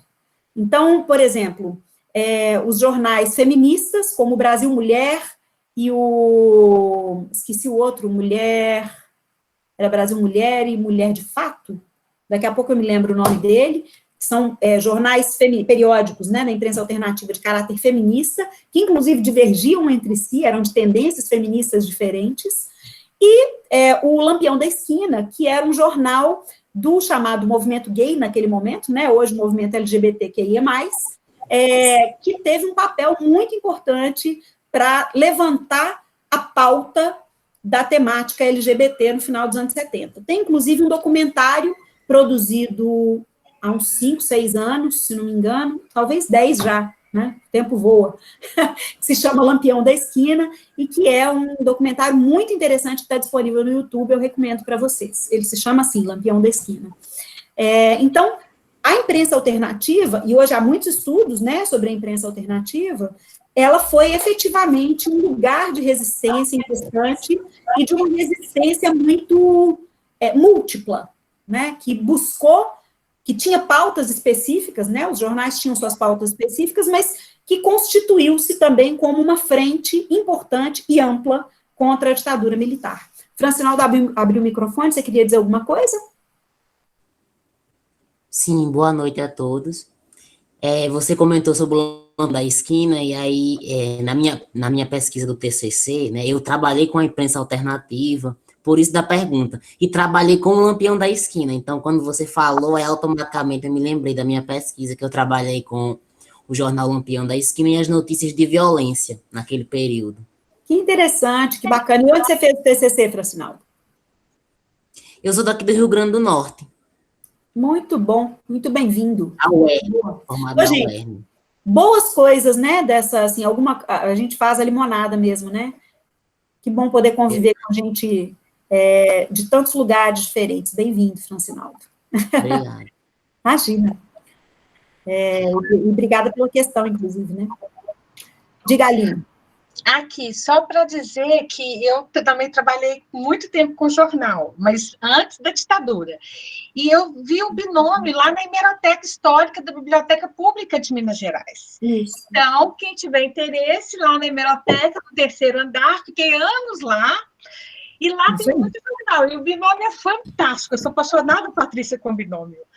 Então, enfim, né, quem quiser jornal, vale muito a pena. Bom, aí hoje em dia a gente tem muito, essa hemeroteca nossa aqui é genial, né, Aline, da Biblioteca Pública Estadual Luiz de Bessa, mas hoje em dia a gente tem também um recurso que é a hemeroteca digital da Biblioteca Nacional. Muitos periódicos digitalizados, né, e disponíveis para acesso online. Então, também recomendo um passeio lá pela hemeroteca digital. Com certeza, muito bacana. Bom, a segunda questão que é da Amanda.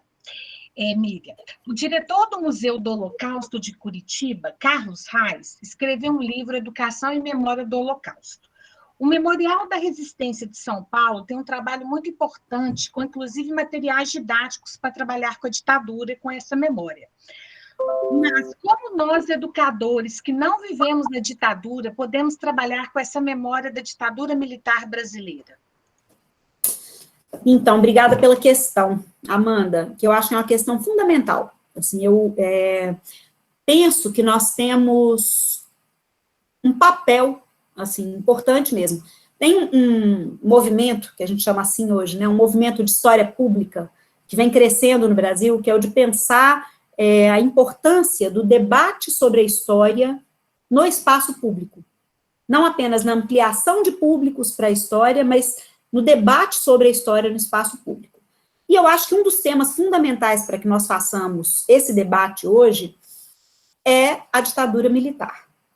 Exatamente porque ela é esse ponto né, da guerra de narrativas, esse ponto fulcral para a nossa guerra de narrativas contemporâneas, e para o crescimento desse conservadorismo e para a perda de direitos conquistados muito duramente, né, nos últimos anos. A negação desses fatos vem sendo a base para a perda de direitos conquistados muito duramente. Acho que a escola tem um papel fundamental nesse sentido, fundamental. E acho que a escola tem que enfrentar algumas coisas de maneira, assim, tem que enfrentar algumas questões muito difíceis. A primeira delas, diria eu, é exatamente essa mistura entre história, historiografia e memória para pensar a ditadura militar nas salas de aula. Por quê? O que eu quero dizer com isso? Vocês já prestaram atenção em como é comum professores de história darem aquele trabalho clássico? Vão lá e perguntem para os seus pais e para os seus avós como foi a ditadura militar brasileira e tragam para a sala de aula. Que pode ser muito interessante, mas pode ser um tiro no pé. Vejam, eu sou uma pessoa que trabalha com história oral. Eu defendo o trabalho com memória. Memória é, para mim, um substrato para pensar a história. Mas isso pode ser um tiro no pé. Por quê? Se você não problematiza a memória vinda assim, você deslegitima o papel da historiografia, o papel da análise histórica, né? Então, uma das coisas centrais para se fazer, a meu ver, no ensino de história é, primeiro, abordar o tema, porque aí a gente tem um outro problema. Tradicionalmente, nas nossas salas de aula, com essa história de o professor tem que vencer o currículo, né? O currículo de história é um currículo inchado, e embora, e além do currículo ser um currículo inchado, os livros didáticos são livros narrativos, descritivos e prolixos, muitas vezes o professor leva, tradicionalmente, a gente ainda pensa naquela história quadripartite de maneira muito clássica, os professores levam muito tempo trabalhando com temáticas distantes temporalmente da gente, e muitas vezes não chegam à história do tempo presente. Nós fizemos uma pesquisa há um tempo atrás, acho que 6 anos atrás, uma das coisas que nós percebemos é que, em geral, a ditadura militar tem 1 ou 2 aulas no 9º ano e 1 ou 2 aulas no ensino médio. Então, é aquela história narrativa, corrida, passada com que foi o primeiro governo, que foi o segundo governo, os atos institucionais, e essa ideia da repressão-resistência muito binária colocada em sala de aula, né? Uma ideia que, inclusive, favorece que a memória ganhe da história. Favorece esse embate entre memória e história, e não essa contribuição, esse diálogo entre memória e história. É claro que é possível fazer um trabalho com a memória muito bem feito, mas ele é muito difícil, porque quando você vai fazer isso em sala de aula, especialmente nos nossos dias, você vai lidar com um debate aquecido, que vem muitas vezes de encontro, no sentido de bater de frente mesmo, a valores muito caros aos nossos estudantes, né? Então, você vai bater de frente com valores conservadores que estão ali. Em vez de bater de frente com esses valores, por que não pensar como é que essa memória se construiu? Daí, por exemplo, a importância de pensar um trabalho como esse do Daniel, esse primeiro capítulo do Daniel.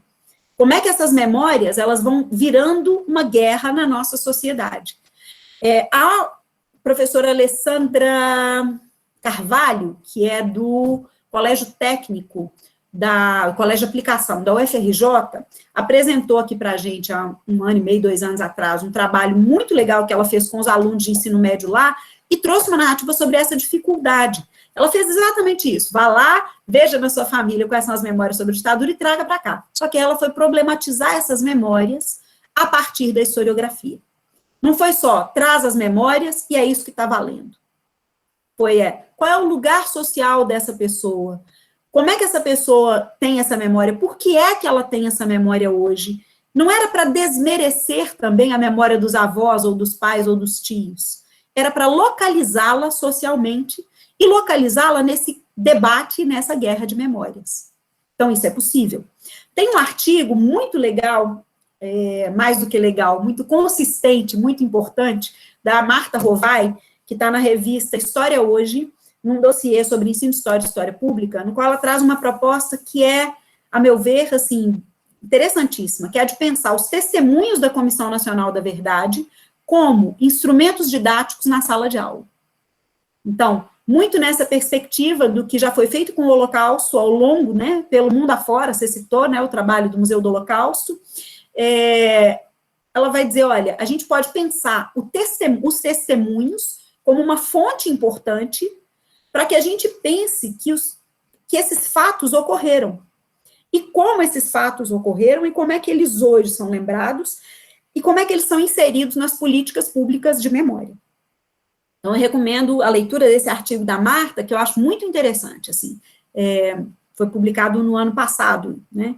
Então, é uma outra possibilidade, pensar as fontes da memória, né, os trabalhos que hoje já existem com a história oral, né, os acervos disponíveis são muitos, mas também pensar como é que esses acervos foram sendo constituídos nesse conjunto da memória social, nesse embate de memórias socialmente. Eu acho que é isso, assim, é não fazer a história na sala de aula virar refém da memória e problematizar a memória sem colocá-la em contraposição à história, mas como algo que nos constitui hoje ainda, né? Pensando que essa história continua para a gente muito presente. Não sei se eu respondi, mas acho que... Bom, Miriam, agora vem a pergunta da Patrícia Prats. Ela fala o seguinte: Miriam, como pessoas leigas como eu, que não têm formação em história e leciono para os anos iniciais do ensino fundamental, pode fazer um trabalho nesse nível que você está propondo? E com um detalhe adicional de trabalhar dentro de uma instituição militar. Você poderia nos indicar filmes, livros e outras fontes que nos auxiliem a compreender melhor a ditadura militar, especialmente nós que não havíamos nem nascido nesse período?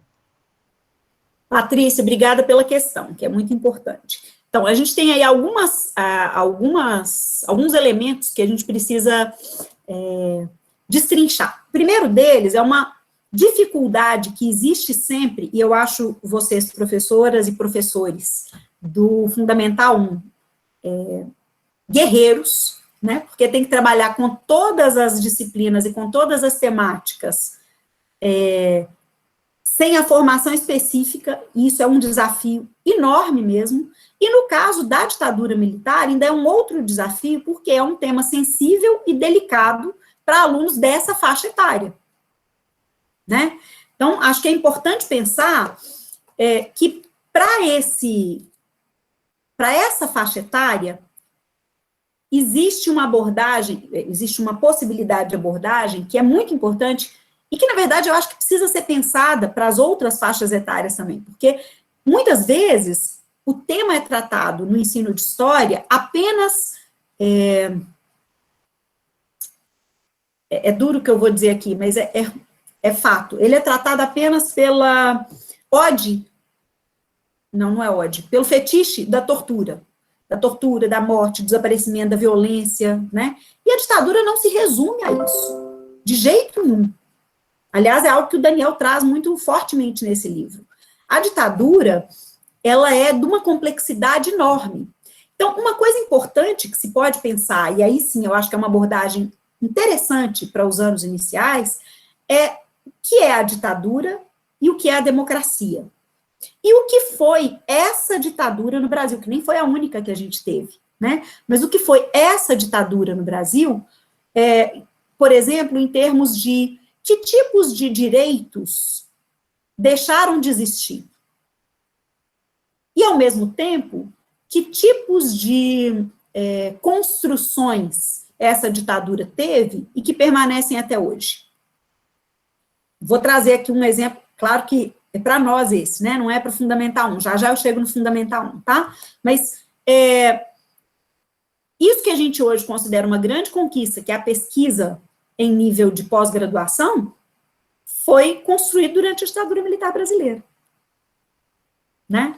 Então, a reforma universitária, a construção das pós-graduações, isso é uma conquista da chamada modernização autoritária, ou autoritário-conservadora, durante a ditadura militar brasileira. Então, não houve também só perdas, né? Durante 21 anos, a história ela não ficou só cinza, né? É importante pensar isso também.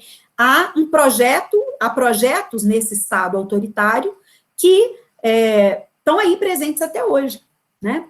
Então, para pensar nos anos fundamentais, né, nos anos iniciais do ensino fundamental, eu acho que essa pode ser uma abordagem interessante, do ponto de vista de um regime político mesmo. O que significa pensar em ditadura e em democracia?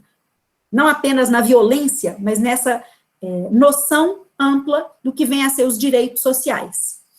E aí, para a formação de vocês, eu acho que há vou fazer algumas indicações aqui que eu acho que são importantes. Tem um livro, que é um livro que eu gosto muito, que foi escrito numa perspectiva de atingir a públicos diferentes, eu acho que consegue fazer isso bem, que se chama 1964, A História do Regime Militar Brasileiro, que é do historiador Marcos Napolitano, da editora Contexto, ele é de 2014.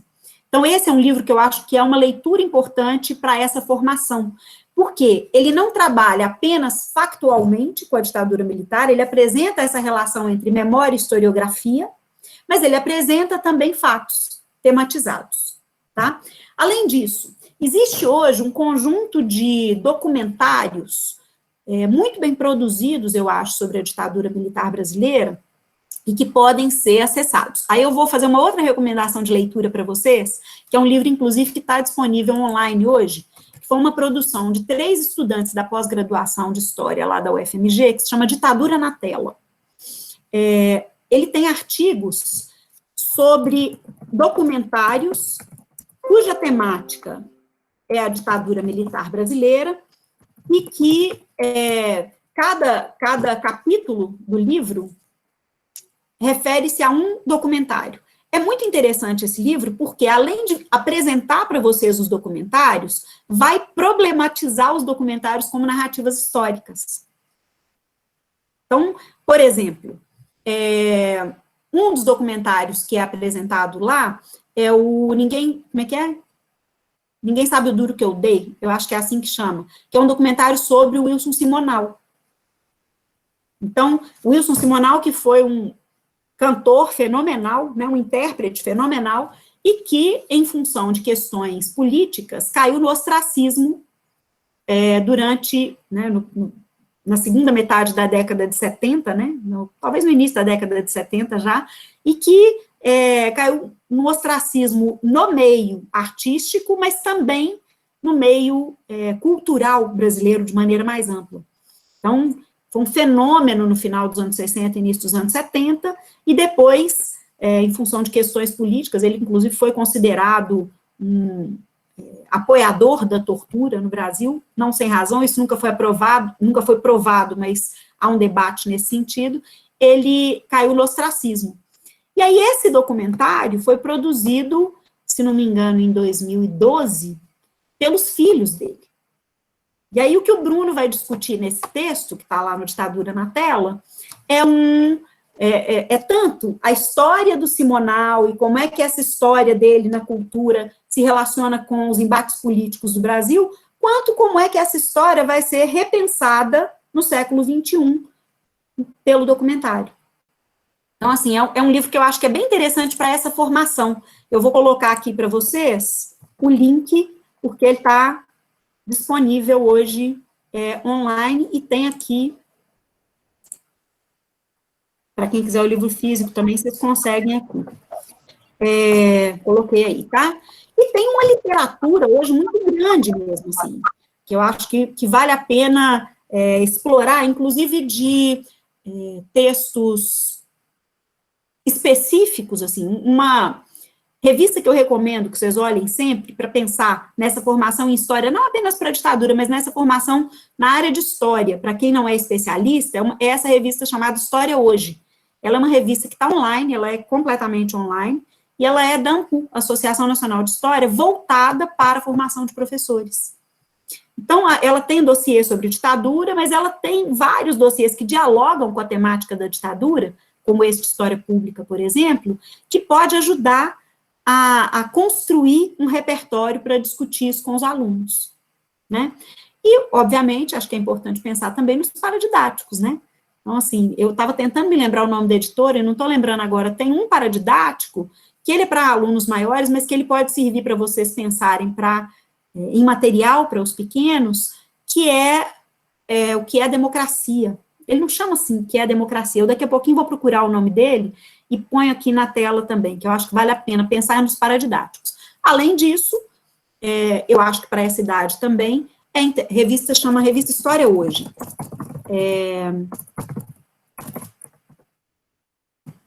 Uma coisa que eu acho que vale a pena pensar também é a cultura, né? A entrada no debate sobre a ditadura pela cultura, pelo teatro, pela música, com o cuidado, obviamente, de não pensar só na oposição binária. O Estado reprimia e a sociedade resistia por meio da cultura. Havia muito mais do que resistência no meio cultural. É possível pensar na complexidade da sociedade brasileira a partir da cultura brasileira, né, da produção cultural brasileira. Mas eu acho que eu recomendaria como eixo para pensar a temática e para abordar a temática da ditadura militar, eu recomendaria que vocês pensassem nessa relação entre democracia e ditadura. Querida, aqui, nós temos mais 4 perguntas, aí eu vou colocá-las em bloco. Vou fazer 2 primeiro e depois eu faço outras 2 que eu acho que tem uma relação uma com a outra. Da Patrícia Tadeu da Silva Martins, ela pergunta o seguinte: vale lembrar que em 1985 houve eleição indireta para presidente. Considero que foi um período de transição até a eleição direta em 1989, após a promulgação da Carta Magna, em 1988.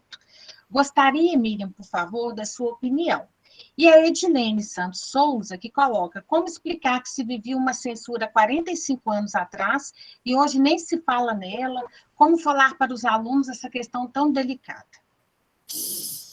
Então, as 2 questões nos remetem a uma coisa que eu acho que é importantíssimo para pensar em história, especialmente no ensino de história. Eu acho que é importante, na verdade, para elaborar o pensamento sobre história, que é essa relação entre permanências e transformações no tempo.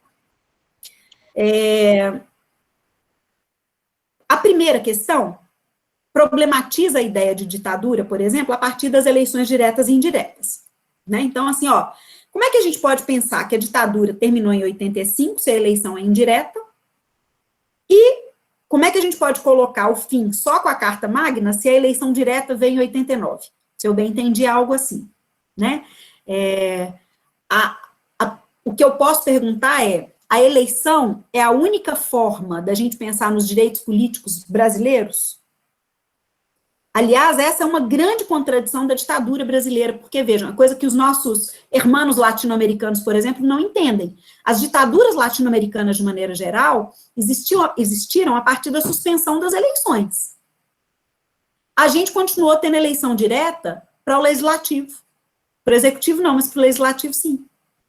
Então, vejam, a gente viveu essa tal conciliação nacional, perpassou toda a ditadura.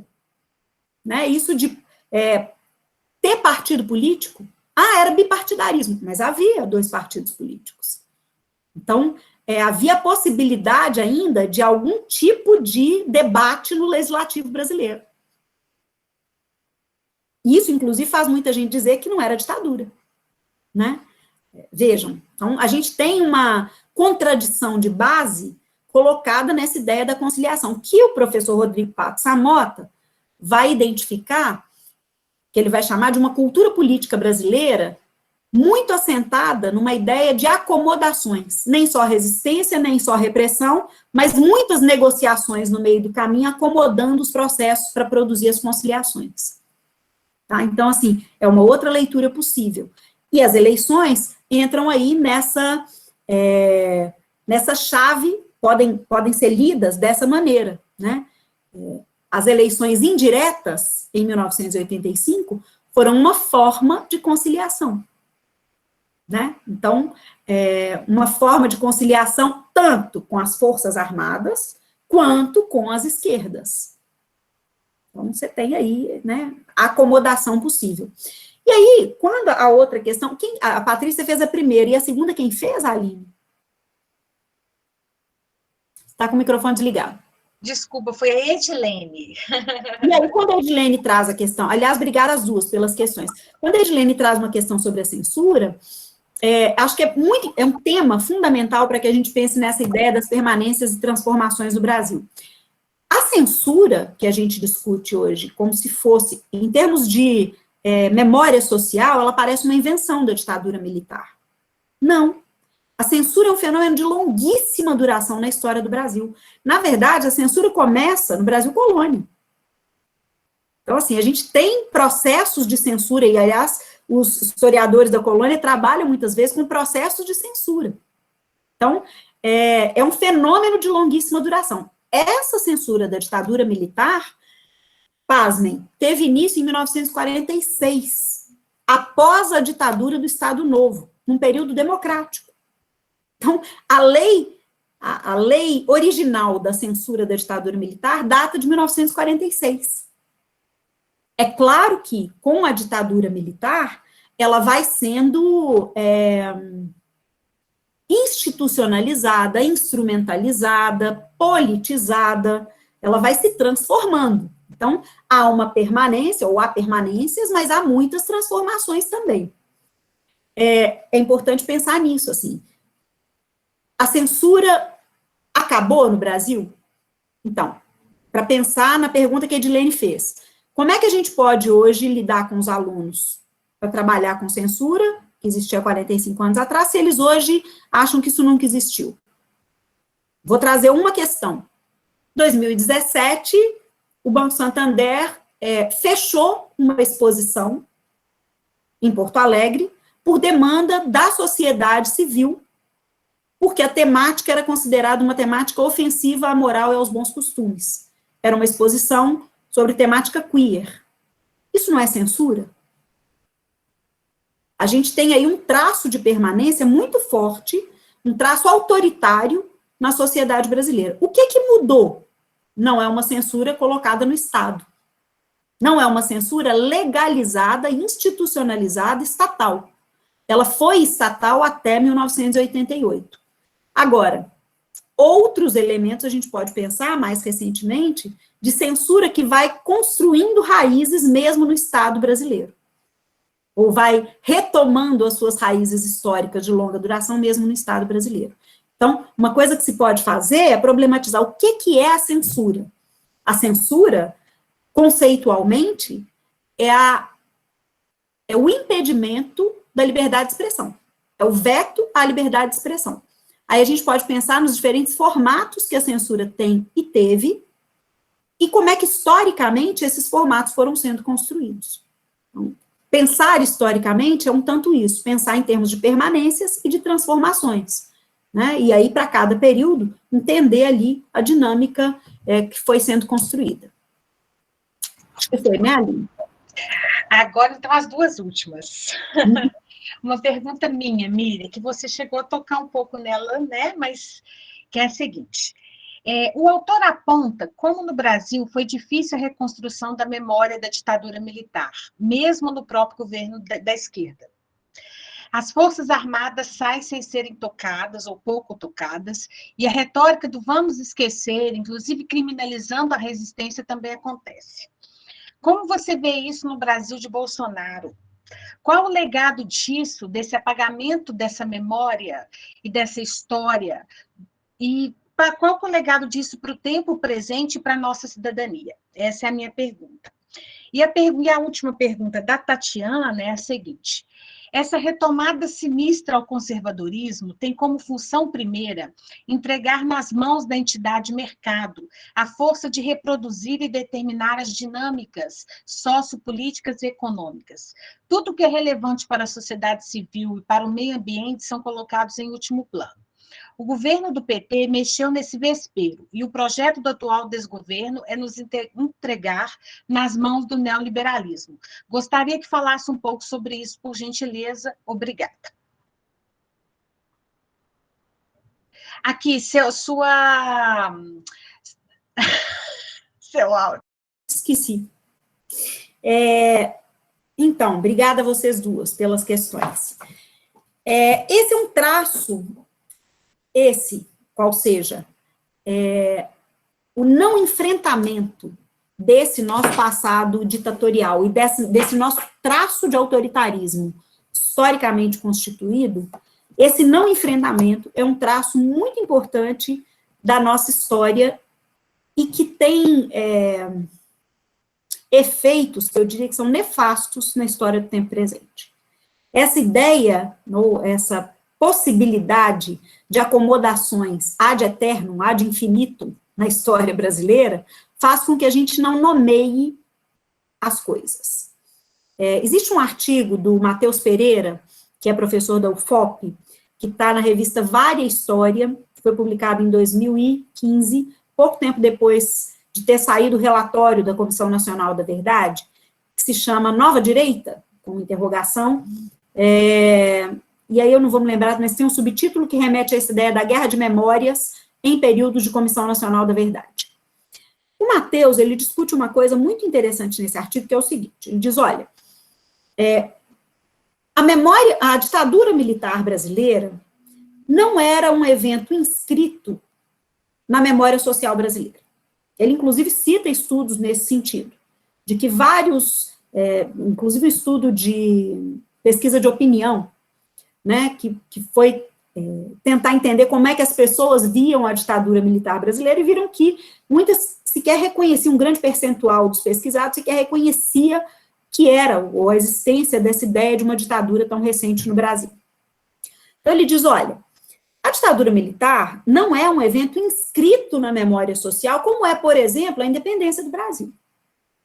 Né? Um evento, a independência é um evento inscrito, né, na memória social.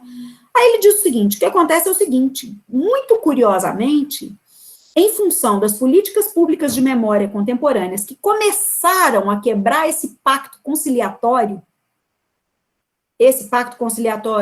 que se refez de maneira tão forte em 79 com a lei de anistia, mas que se refez várias vezes depois disso, inclusive nos governos do PT, né? Tem um estudo em andamento hoje, um doutorado do João Teófilo no Departamento de História da UFMG, ele está trabalhando com justiça de transição. Uma das coisas que o João traz, que eu acho muito interessante, é que ele traz um jantar do Lula com as Forças Armadas na véspera de definir uma política de memória grande. E essa política de memória não acontece, não é instituída no governo dele. Então, assim, isso não embora nos governos do PT, especialmente no governo Dilma, as políticas de memória e reparação com relação à ditadura militar brasileira tenham andado, não começaram aí, começaram no governo Fernando Henrique Cardoso, e não foram só políticas de reparação. As acomodações também aconteceram, né? As negociações também aconteceram. O pacto conciliatório continua existindo. E eu acho que isso é nefasto para a nossa história, porque o que a gente não nomeia, a gente não consegue reconhecer. Retomando o argumento do Matheus, isso vale para a gente psicanaliticamente, mas vale também em termos sociais. É o que o Paul Ricoeur vai dizer, olha, se a gente não fizer um trabalho de memória bem feito, reconhecendo o que existiu, como existiu, e que abusos houve, que silenciamentos houve com relação ao que existiu, a gente não tem uma memória justa. E se a gente não tem uma memória justa, a gente não pode nem fazer um luto. Né? Uma memória justa depende de processos de luto. Isso a gente tem hoje no mundo de maneira muito exemplificada com o Holocausto.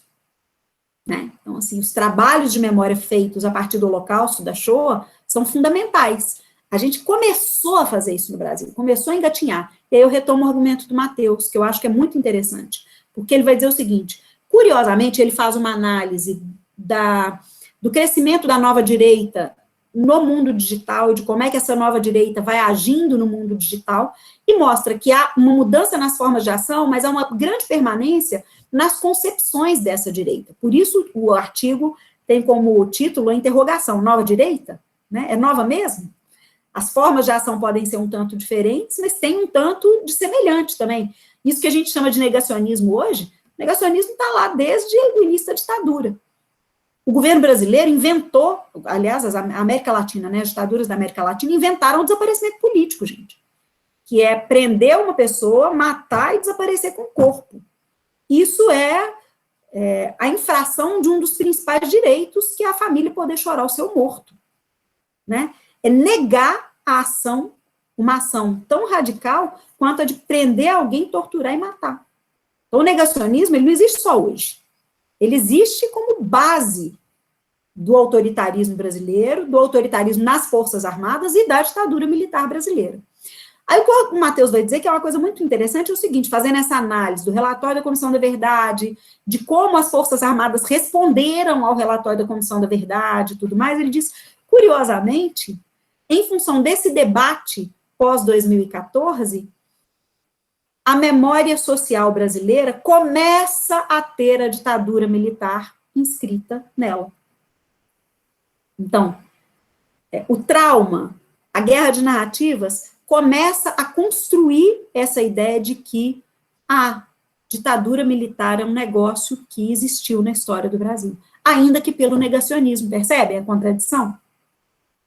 Então, o debate é fundamental. Foi o que eu falei, não me interessa se eu concordo com todas as ideias do Daniel Arão Reis Filho, por exemplo. Interessa que ele as apresenta de maneira consistente e que eu possa debater com elas, que o tema pode estar presente na esfera pública. Né? Então, isso que você traz, Aline, para mim é fundamental, assim, a gente precisa nomear as coisas, precisa construir interpretações sobre elas, ainda que essas interpretações não sejam interpretações uníssonas, né?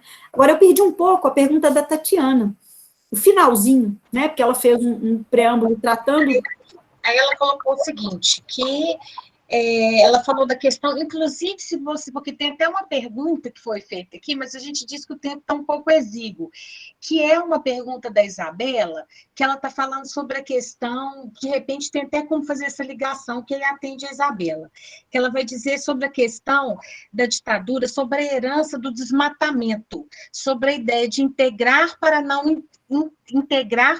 entregar, que autorizava o desmatamento, e como que isso hoje está na Amazônia, e a Tatiana vai dizer que ela acha que o governo do PT mexe nesse vespeiro todo, e o projeto do atual desgoverno é entregar nas mãos do neoliberalismo as nossas questões, tanto ambiental quanto econômicas. Sim, e, bom, ótimo. É claro que essas questões são mais complexas, né? Assim, a gente não pode também tratar o neoliberalismo como uma coisa só.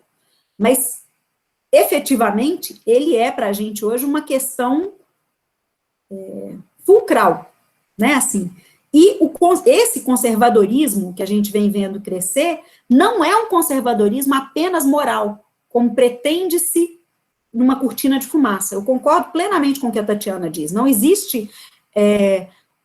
essa ideia, né, esse conservadorismo moral, ele é parte do problema atual. Mas esse conservadorismo tem como lastro o autoritarismo e o elitismo da sociedade brasileira. Nesse livro que a gente discutiu aqui hoje, o Daniel apresenta uma questão que eu acho que é muito presente. Como é que o golpe de 64, ele foi uma união da sociedade civil com as Forças Armadas para tomar o Estado, por medo de que o povo conseguisse, de que diferentes grupos populares, que até então não tinham condição de participar politicamente, intelectualmente da história desse país, pudessem fazê-lo. Isso foi traduzido muito recentemente no a Casa Grande Pira, quando a Senzala chega à universidade. Vocês lembram disso? Né? Por época do golpe de 2016.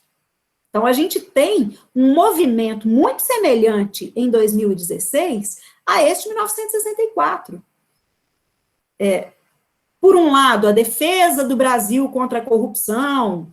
Que corrupção mesmo? Ninguém sabe bem, a corrupção vira uma grande bandeira. Por outro lado, a defesa do Brasil contra o grande mal, o moralismo, né, que cresce, para dizer que a família está sendo ameaçada, que os valores da família brasileira estão sendo ameaçados, mas com lastro o medo da perda do domínio econômico e da concentração de riqueza e do poder de decisão de uma minoria nesse país.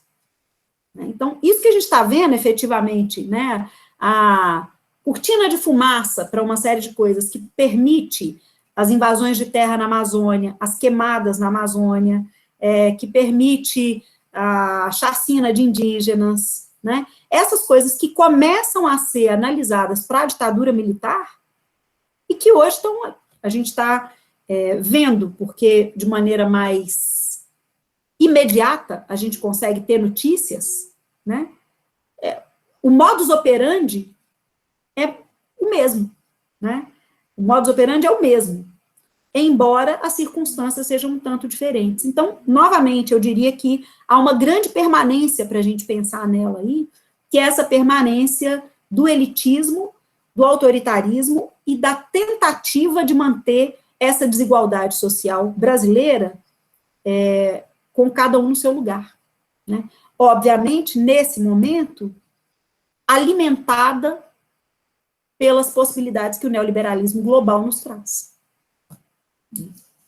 Ou pelas impossibilidades que o neoliberalismo global nos alimenta.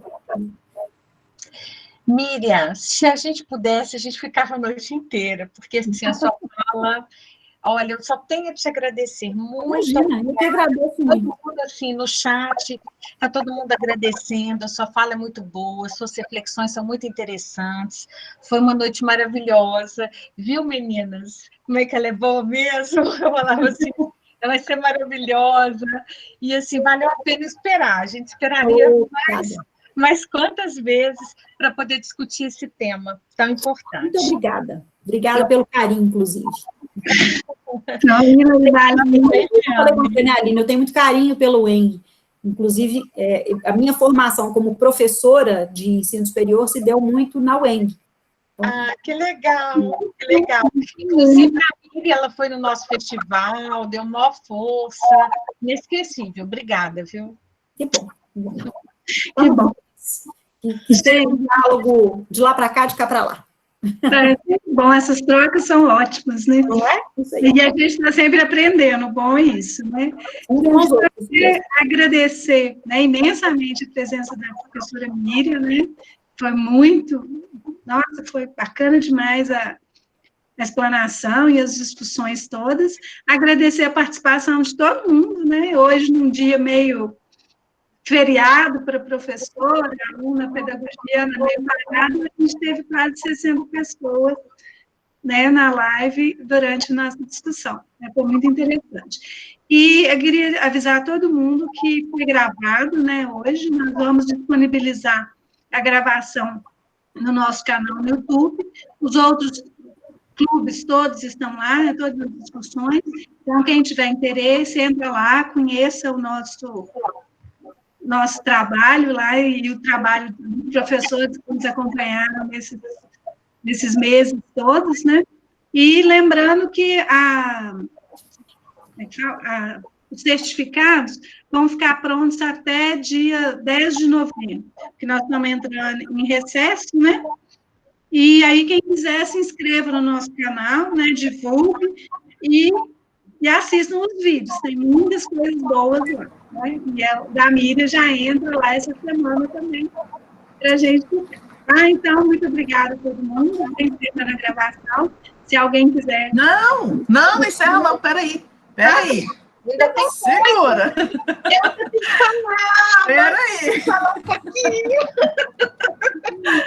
Olha, eu quero agradecer muito, né? Foi muito bom, Miriam, muito bom te conhecer, foi muito bom essa noite, assim, muito completa para o dia de hoje.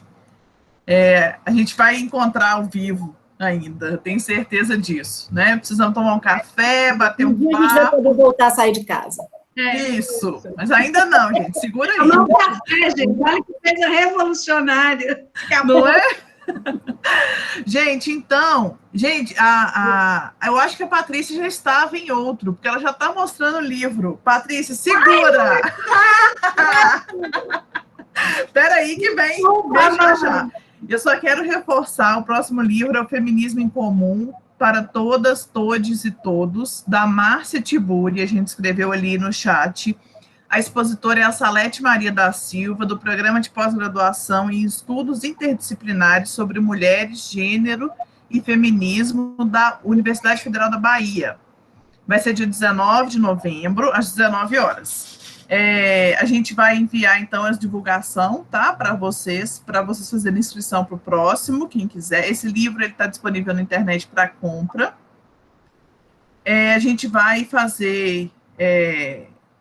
vou mandar para vocês também, junto com a divulgação, o link desse vídeo de hoje, também coloquei no chat, que vai estar também nos próximos. Vai estar também no YouTube, como os anteriores, e a gente espera que os próximos também. O próximo é o penúltimo, viu, gente? A gente vai só... Próximo encontro, Fogo no Parquinho, estou falando aqui, ó. A gente vai até dezembro com o nosso clube. A gente está entrando de recesso, que a Eliane falou, é a gente, professoras da UENG, tá? A gente tem o recesso bem pequeno. O clube não tem recesso, não, viu? Gente, então a Aline vai falar antes dela, Aline. O pessoal pode ir pegando o livro aí enquanto a Aline fala. Não, é só para dizer que nós estamos colocando aqui de novo o YouTube, que vai estar esse encontro de hoje lá, vai ser o 6º encontro, que também nós vamos encaminhar para todo mundo que se inscreveu o link para o próximo sobre o feminismo. A Salete, gente, é da Universidade Federal da Bahia, ela é muito boa, é do Programa de Pós-Graduação sobre Mulheres e Feminismo, é uma discussão fantástica, não vamos perder, viu? E é isso, e vamos tirar foto com o livro, quem tiver o livro, quem tiver o e-book. Tá no Kindle, tá valendo. Todo mundo abrindo as coisas. Ele funcionava. Aí você segura, abre as câmeras. Quem não tem o livro, gente, pode abrir a câmera também para dar tchauzinho pra gente, viu? A foto fica ótima. Vamos lá. Edilene abriu. Gente, tem 50 pessoas na minha tela, assim, ó. Tô vendo um monte de gente fechada. Vamos abrindo, vamos lá. Virgínia abriu. Não se fechar, já tá abrindo. Só tá abrindo. Tem um menino aí fechadinho aí. Abre aí pra gente ficar todo mundo. Só o rostinho. Vamos lá? Abre mais um. Vou bater, mas alguém vai abrir? Vamos lá. Simone abriu agora. Peraí, hein?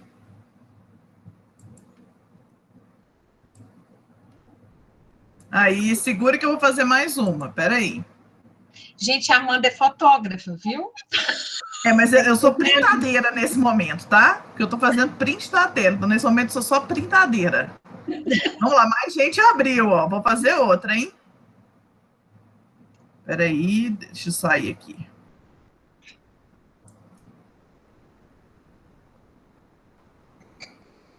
Aí, ficou lindo. Congelou. A boca tá dura. Congelou. Gente, muito obrigada, Miriam, mais uma vez, muito obrigada. Valeu. Sempre juntas. Sucesso ao projeto. Beijo para todo mundo. Fiquem em casa. Não tem vacina, a pandemia não acabou, gente. Isso aí. E caso você for sair, usa máscara. Isso aí. Tchau, gente. Obrigada. Tudo de bom. Agora eu vou parar a gravação, tá? Tudo de bom.